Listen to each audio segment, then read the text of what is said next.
Welcome viewers. இன்னைக்கு gradient டெசன்ட்னா என்ன and அது எப்படி ஒர்க் ஆகுதுன்னு சொல்லி பார்க்க போகிறோம். ஸோ கிரேடியன்ட் டெசன்ட் அப்படின்றது ஒரு ஆப்டிமைசேஷன் அல்கரிதம். எல்லா machine learning and deep learning அல்கரிதம்ஸும் இந்த கிரேடியன்ட் டெசன்ட்டை வந்து லேர்ன் பண்ணுறதுக்காக யூஸ் பண்ணுவாங்க. ஸோ மெயினாக பார்த்தீங்கன்னா மாடலை ட்ரைன் பண்ணுறதுக்கு இந்த கான்செப்டை தான் யூஸ் பண்ணுறாங்க. மாடல் ப்ரிடிக்ட் பண்ணும்போது நமக்கு வந்து ஒரு எரர் கிடைக்கும். அதை தான் லாஸ்ன்னு சொல்கிறோம். ஸோ கிரேடியன்ட் டெசன்ட் யூஸ் பண்ணி அந்த எரரை ஸ்டெப் பை ஸ்டெப்பாக கம்மி பண்ணுற ப்ராசஸ் தான் இதோட மெயின் ஃபோக்கஸ். ஓகேங்களா? இதை சிம்பிளா சொல்லணும்னா, மாடல் வந்து மாடலோட வெயிட்ஸ் வந்து ராங்கா இருந்துச்சுன்னா, கிரேடியன்ட் டெசன்ட் வந்து கிராஜுவலா அத கரெக்ட் பண்ணும். ஓகேங்களா? இதுக்கு ஒரு எக்ஸாம்பிள் மாரி பார்த்தோம்னா, ஒரு மலையிலருந்து கீழ நம்ம இறங்குறோம்னா, ஒரு லோயஸ்ட் பாயிண்ட்ட நோக்கி நம்ம இறங்குறோம்ல. ஸோ இந்த கான்செப்ட்ட தான் நம்ம வந்து கிரேடியன்ட் டெசன்ட்ன்னு சொல்றோம். இதோட ஃபைனல் கோல் என்னன்னு பார்த்தீங்கன்னா, லாஸ்ட் மினிமமா இருக்கிற பிளேஸ ரீச் பண்றது தான். ஓகேங்களா? ஸோ இது இப்ப எப்படி ஒர்க் ஆகுதுன்னு சொல்லி பார்க்க போறோம். ஃபர்ஸ்ட் மாடல் வந்து ரேண்டமா ஒரு ஸ்டார்ட்டிங் பாயிண்ட்ல இருக்கும். அத தான் வந்து இனிஷியல் வெயிட்ஸ்ன்னு சொல்றோம். அப்புறம் மாடல் என்ன பண்ணும்னா, அந்த டேட்டாவ யூஸ் பண்ணி பிரெடிக்ட் பண்ணும்.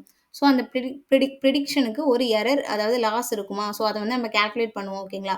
ஸோ நெக்ஸ்ட் ஸ்டெப் என்னன்னு பார்த்தீங்கன்னா, மாடல் வந்து அந்த லாஸோட கிரேடியன்ட், அதாவது அந்த ஸ்லோப், ஸோ அத வந்து கால்குலேட் பண்ணும். இது பேசிக்கா வந்து எரர் இன்க்ரீஸ் ஆகுற டைரக்ஷனை இண்டிகேட் பண்ணும். ஓகேங்களா? ஆனா நம்மளோட கோல் என்னன்னா, எரர கம்மி பண்ணணும். ஸோ அந்த மாடலுக்கு ஆப்போசிட் டைரக்ஷன்ல தான் மூவ் ஆகும். ஓகேங்களா? ஸோ ஸ்மால் ஸ்டெப்ஸ் எடுத்துக்கிட்டு வெயிட்ஸ் வந்து அப்டேட் பண்ணும். இது ரிப்பீட்டடா நடக்கும். ஸோ ஒவ்வொரு ஸ்டெப்லயும் லாஸ் வந்து கொஞ்சம் கம்மியாயிட்டே இருக்கும். ஸோ இப்படி ஸ்டெப் பை ஸ்டெப்பா மூவ் பண்ணிட்டு மாடல் வந்து ஃபைனலா மினிமம் லாஸ் பாயிண்ட்ட ரீச் ஆகும். ஸோ இத தான் கிரேடியன்ட் டெசன்ட்ன்னு சொல்றோம். நெக்ஸ்ட் இதோட ஃபார்முலா பார்த்தோம்னா, new weight equal to old weight minus learning rate into gradient. So learning ரேட்ன்றது how big or small steps we take. அந்த நம்ம எடுக்கிற ஸ்டெப்ஸை தான் இங்கே சொல்கிறோம். கிரேடியன்ட்ன்றது அந்த டைரக்ஷனில் அது மூவ் ஆகுறது, அதை தான் ஸ்லோப்புன்னு சொல்கிறோம். ஸோ இது எங்கெல்லாம் யூஸ் பண்ணுறோம் அப்படின்னு சொல்லி பார்த்தோம்னா, லீனியர் ரிக்ரெஷனில் எம்எஸ்சி, அதாவது மீன் ஸ்கொயர் எரரை மினிமைஸ் பண்ணுறதுக்கு, லாஜிஸ்டிக் ரிக்ரெஷனில் மினிமைஸ் லாக் லாஸ், நியூரல் நெட்வொர்க்ஸில் பார்த்தீங்கன்னா மாடல்ஸை வந்து டீப்பாக ட்ரைன் பண்ணுறதுக்காக யூஸ் ஆகுறது. அங்கே வந்து பேக் ப்ராபகேஷனில் இதை யூஸ் பண்ணுறோம். Support vector machines and recommendation systems, இங்கெல்லாம் கூட அதை யூஸ் பண்ணுறோம்.